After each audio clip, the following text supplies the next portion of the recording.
Hello guys, तो मैं ले आया हूँ बॉडी बिल्डिंग की बहुत सारी नई अपडेट्स और क्रिस को इस साल भी कोई नहीं हराने वाला। फिर चाहे वो रमॉन डीनो हो या फिर एक बिगर ब्रियन एंसली या फिर रिटर्न करते हुए टेरेंस रफे, कोई लेवल पर नहीं है क्रिस के। एंड इवन दो अपने लास्ट पोस्ट में क्रिस काफी ज्यादा कंसर्न दिखाई दिए, क्रिस काफी डाउट कर रहे थे और क्वेश्चन कर रहे थे about how long he should compete. But यहाँ पर अपनी रीसेंट अपडेट्स में क्रिस की कंडीशन को देखकर वी हैव नो डाउट कि Chris is the ultimate best. Chris ने इस बार एक अच्छा ऑफ सीजन लिया है हैनी के साथ, and in that off season Chris ने और भी ज्यादा अपनी वेट कैप को यूटिलाइज करा है। ओवर द टाइम क्रिस की मसल मैच्योरिटी काफी ज्यादा बढ़ गई है, एंड यहाँ पर इस 6.5 वीक्स आउट अपडेट में आप क्रिस की ग्रेनीनेस को चेस्ट फाइबर्स तक को देख सकते हो। और इट्स नॉट लॉन्ग अगो, शायद 2 वीक्स पहले ही हैनी ने क्रिस से कहा था कि बहुत हो गया fun, now let's get back to work. And Chris उसी तरह से फिर से जोन में आ गए हैं। Chris is looking very very focused, and जब क्रिस इस जोन में आ जाते हैं तो it only means one thing, it's game over time. Chris is looking much bigger. उनके कंपेटिटर्स सारे साल क्रिस से आगे रहते हैं, ज्यादा कंडीशन रहते हैं, ज्यादा बेटर शेप में रहते हैं, ज्यादा अपडेट्स पोस्ट करते हैं। बट जैसे ही क्रिस प्रेप मोड में आते हैं, मैन सब बदल जाता है, वो सब नॉइस बन जाती है, क्योंकि क्रिस एक ही दम से just transform and become really really insane. वो हर किसी की क्लास में एक बच्चा होता है ना, जो सिर्फ 2 दिन पढ़ाई करता है लगकर और बाकी पूरे टाइम चिल, बट उन 2 दिनों में ही वो पूरे साल पढ़ने वालों को पीछे कर देता है। कुछ उसी तरह से क्रिस भी करते हैं। नाउ मेरा मतलब ये नहीं है कि क्रिस पूरे साल ट्रेन नहीं करते, क्लियर कर दूं, क्योंकि कुछ लोगों को कुछ बातें समझ नहीं आती और ऑफेंड हो जाते हैं, उल्टे मतलब निकाल देते हैं। सब नहीं, बस कुछ लोग गिनती के। एंड इस साल गाइस, इस साल भी क्रिस को कोई बीट नहीं करने वाला जैसे क्रिस लग रहे हैं। But it is so unfortunate कि क्रिस अब किसी भी साल गुड बाय बोल सकते हैं स्टेज को, और ये चीज क्रिस ने रिसेंट में तो बोली है, साथ ही पहले भी कई बार क्रिस इस चीज को बोल चुके हैं कि वो अपने लेट 30s तक कम्पीट नहीं करेंगे। बट क्रिस जैसा डोमिनेटिंग चैंपियन और पॉपुलर चैंपियन इस एरा में we will not find again. That's one thing you'll learn when you film me. Fuck filters. Yeah, no filters. No, you know why I say that? I'm gonna tell you. As a competitor, I'm not no fucking YouTuber. I'm not an IG influencer. Not now anyway, I'm a competitor. So when a competitor edits their shit, that's gonna translate on stage. Keep that shit in mind. तो आप देख सकते हो कि निक clearly against हैं अपनी pictures को, अपने वीडियोस को फिल्टर करने के लिए। And what strong words he used. मैं कोई इंस्टाग्राम मॉडल नहीं हूँ, कोई इन्फ्लुएंसर नहीं हूँ, आई एम अ कंपेटिटर, और मुझे किसी भी फिल्टर की जरूरत नहीं है, क्योंकि जब एक कंपेटिटर अपनी पिक को फिल्टर करता है तो स्टेज पर वो चीज एक्सपोज होती है, क्योंकि स्टेज पर आपको कोई फिल्टर नहीं मिलेगा इन फ्रंट ऑफ जजेस। And very well said Nick, and यही रीजन है Nick is being so much respected in bodybuilding industry. पूरी तरह से रॉ और स्ट्रॉन्ग ओपिनियन ये दे देते हैं about what he believes in. और यहाँ पर आप क्लियरली देख ही सकते हो कि व्हाट इज टू कम, एक much grainier and harder Nick Walker, एक bigger version of the mutant. Nick पूरी तरह से एक हल्क जैसे लग रहे हैं, एंड ऑनेस्टली इस अपडेट को देखने के बाद निक डेफिनेटली टाइटल की रेस में लग रहे हैं। निक की हर नेक्स्ट अपडेट उनकी लास्ट अपडेट को सरपास कर रही है। Nick is looking more and more impressive, and trust me, Nick actual में बहुत सारे ऑड्स को डिफाई करके टाइटल की रेस में बने हुए हैं बाय कॉन्स्टेंटली इंप्रूविंग शेप से, एस्थेटिक्स से फाइट करते हुए। निक हर उस चीज का सामना कर रहे हैं अपने हार्डवर्क और डिटर्मिनेशन से। Nick is looking super freaky, and let's be honest guys,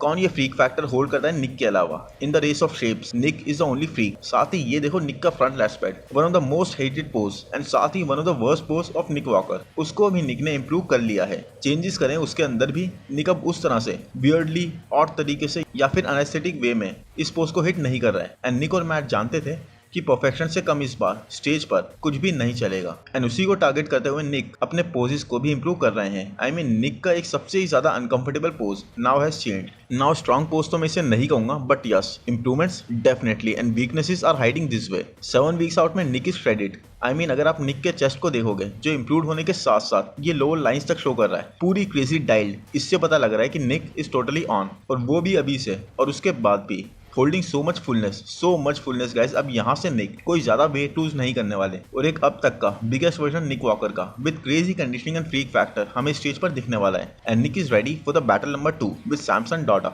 and Shawn Clarida, एक ऐसे चैंपियन जो इंसेन लेवल ऑफ ट्रेनिंग, और वो भी काफी इंटेंस ट्रेनिंग में बिलीव करते हैं। और यही रीजन है कि देयर इज नो वन जो शॉन के लेवल पर है इन 212 डिवीजन।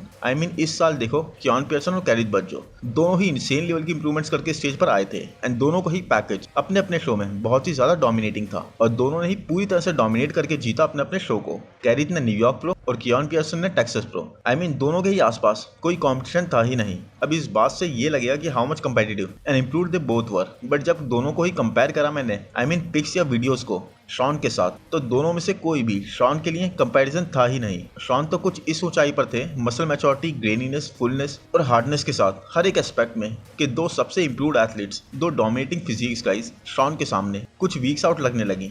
एंड अब करंट की बात करें तो शॉन स्टार्ट से ही अपनी फिजिक को हाइड करके रखने में बिलीव करते हैं, हमेशा फुली क्लोथ वर्कआउट करते हैं एंड बेयरली हम शॉन की फिजिक को शो से पहले देख पाते हैं। तो अभी शॉन ने दो अमेजिंग अपडेट्स शेयर करी हैं। फर्स्ट में तो ये देखो, शॉन वर्कआउट कर रहे हैं एंड कैप्शन में बोलते हैं कि ये आप लोगों के लिए एक बहुत ही रेयर साइटिंग है कि मैं 4XL यानी कि एक लूज और एक्स्ट्रा बिग टी शर्ट पहने बिना वर्कआउट कर रहा हूँ एंड प्रेजेंटिंग माई आर्म्स, और आपको एक ग्लिम्स दे रहा हूँ कि नेक्स्ट 7 वीक्स में स्टेज पर क्या आने वाला है। एंड इवन दो गाइस सिर्फ और सिर्फ शॉन के आर्म्स यहाँ पर विजिबल है, उसके बाद भी इतना ही काफी है शॉन की वो ग्रेनीनेस और हार्ड मसल, वो वैस्कुलरिटी दिखाने को, जो इतने से में ही पूरी तरह से ऑब्वियस लग रही है। एंड दूसरी अपडेट तो इससे भी ज्यादा क्रेजी है। तो आप सोच रहे होंगे कि यहाँ पर शॉन क्या कर रहे हैं, तो यहाँ कैप्शन में शॉन बोल रहे हैं कि अपना सर्कल बहुत ही स्मॉल रखते हैं और बहुत कम लोगों को अपनी प्रोग्रेस पिक्चर शो करते हैं। एंड यहाँ इन्होंने एक 212 के ही लेजेंड को अपनी पिक्स दिखाई and look at his reaction. ये मैं तो आपको बताऊंगा ही, आप खुद सुनो कितने शॉक हो गई शॉन की करंट फिजिक को देखकर। Bro, that's the craziest. Your actually legs came up and I can't believe That's it. what he's saying. Branch did the same thing. That's insanity. Your legs look My fucking brother said the huge. same thing. He's like, you're still growing your legs. Yeah, I don't get it. I told Branch, I'm like, Sean is a mini Ronnie Coleman. I'm like, there's, dude, that is fucking stupid. Your upper lats, holy shit. God damn, Sean. I don't know how you keep improving like this, bro. It's a fucking anomaly. Texas, baby. Texas weather. You telling me I should have moved here before I retired? God damn. There's still shots. You can see the still shots after. Dude, that's fucking... That's the... Nobody's beating him. Bye-bye. तो सुन लिया होगा आपने, और ये reaction कितना ज्यादा crazy था कि ये पूछते रहेगा कि कैसे तुमने अभी भी इतनी इंप्रूवमेंट्स कर ली हैं, no one is at your level. और लास्ट में इन्होंने ये तक कह दिया कि Shawn is going to win, कोई और नहीं जीतने वाला इस शो को। वेल ये तो हम भी जानते हैं, मिनी रॉनी कॉलमैन ऐसे नहीं बोलते शॉन क्लेयर्डा को। और नेक्स्ट है सैमसन डॉडा की एक अपडेट, और सैमसन डॉडा भी पहुंच गए हैं एनपीसी के हेडक्वार्टर्स। और एनपीसी के हेडक्वार्टर्स पहुंचने वाले एथलीट्स की ये लिस्ट काफी बड़ी होती जा रही है। लास्ट ईयर तक तो हम ऐसा कुछ नहीं सुनते थे कि कोई एथलीट एनपीसी के हेडक्वार्टर पहुंचाओ, बट जब से जेरेमी ने एनपीसी के हेडक्वार्टर में विजिट करी है, सभी ने उनके नक्शे कदम पर चलना स्टार्ट कर दिया है। भाई वो 4 time champion, as a respect उन्हें बुला लिया गया होगा, अलाउ कर दिया गया होगा, लेकिन अब सभी वही चीज करना है। फिर बैंडन चले गए और अब सैमसन डॉडा, और सैमसन डॉडा यहाँ पर जजी से फीडबैक और एडवाइस लेने लगे कि एट दिस पॉइंट उनकी फिजिक कैसी है, उनकी पोजिंग कैसी है और क्या क्या चीजें हैं जहां वो चेंजेस कर सकते हैं टू विन द टाइटल। सो जजिस का क्या फीडबैक था वो तो अभी हमारे साथ शेयर नहीं करा गया कहीं से भी, बट सैमसन यहाँ पर इस अपडेट में वो भी शो के इतने करीब, हो सकता है ज्यादा से ज्यादा ये अपडेट 1 वीक पहले की हो जो एनपीसी ने अब शेयर करी है। तो 7.5 वीक के हिसाब से अगर हम देखें तो ये अपडेट तो बॉस बिल्कुल भी इंप्रेसिव नहीं है। और शायद यही रीजन है कि सैमसन ने इस अपडेट से रिलेटेड कोई भी वीडियो या पिक अपलोड नहीं करी है। वेल बात अगर करें इस अपडेट की तो गाइस सैमसन सॉफ्ट तो लग ही रहा है, बट इसमें सैमसन का इतना फॉल्ट नहीं है जितना कि इस सेटिंग का है। सोशल मीडिया पर या अपनी पसंद की सेटिंग में जब भी आप फोटो क्लिक करते हो तो lighting, angle and everything is in your hands. आप अपने हिसाब से सुटेबल देखते हो ताकि आप अपना बेस्ट दिख सको। वहां पर आप पोस्ट भी वही पिक करोगे उन 1000 पिक्स में से जो सबसे बेस्ट होगी, जिसमें आप अच्छे लग रहे हो। और ये सिर्फ सैमसन के बारे में नहीं बल्कि एक जनरल बात है फॉर ऑलमोस्ट एवरीवन। बट यहाँ पर सैमसन को वो एडवांटेज नहीं था। आई थिंक एनपीसी वाले पहले ही बोल देते होंगे कि भैया फीडबैक तो हम दे देंगे, लेकिन हम अपने हिसाब से उसकी वीडियो बनाकर पोस्ट भी करेंगे, उसमें आप कुछ नहीं बोलोगे। तो यहाँ पर अगर आप देखोगे तो बहुत ही ज्यादा, हद से ज्यादा ब्राइट लाइट है और बहुत ही ज्यादा इस वजह से एक वो एक्स फैक्टर, वो डिटेल बिल्कुल भी विजिबल नहीं हो रही। फिजिक की शार्पनेस एकदम से गायब हो गई है, नो शेडो एट ऑल। और इसी वजह से सैमसन काफी सॉफ्ट, काफी लेस कंडीशन नजर आ रहे हैं। बट कई चीजें हैं जो आप अभी भी देख सकते हो and you can figure out कि जैसे ये बैक डबल बाइसेप्स देखो, सोशल मीडिया पर जो सैमसन पोस्ट कर रहे हैं आजकल वो बहुत ही ज्यादा 3D और काफी वाइडर बैक के साथ था। बट ऑनेस्टली यहाँ पर ये पोज मुझे ऑलमोस्ट आर्नोल्ड क्लासिक जैसा ही लगा। हाँ, ये बैक लेट स्प्रेड ये मैं कह सकता हूँ ये डेफिनेटली एक मच इंप्रूव्ड पोज है सैमसन का। बट ग्लूट्स और हैमस्ट्रिंग्स में सेपरेशन या ग्लूट्स की वो हार्डनेस, वो चीज अभी भी उसी तरह से डिसअपियर्ड है। क्योंकि even though he didn't present his glutes to us by saying जहां पर ना तुसी ग्रेट हो, बट यहाँ पर ये सेपरेशन वाला एस्पेक्ट आपको क्लियरली दिख जाता अगर होता तो। सो जो भी है यही है। And even though Samson is very improved, but same thing as I always said,